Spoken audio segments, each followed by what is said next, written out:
ఒకసారి ఎరుపెక్కింది, ఆ ఎరుపేమో గోరింట పంటయ్యింది.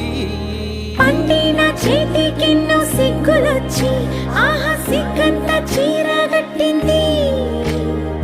చీరలో చందమామ ఎవరమ్మ, ఆ గుమ్మ సీతమ్మ. సీతమ్మ వాకిట్లో సిరిమల్లె చెట్టు, సిరిమల్లె చెట్టేమో తిరగబూసింది. కొమ్మ కదలకుండా కొయ్యండి పూలు, కోసిరవన్నీ సీత కొప్పు చుట్టండి.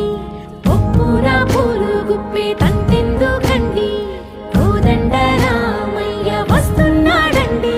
రానే వచ్చాడో యమ్మ ఆ రామయ్య, వస్తూ చేశాడో యమ్మ ఏదో మాయ. రానే వచ్చాడో యమ్మ ఆ రామయ్య, వస్తూ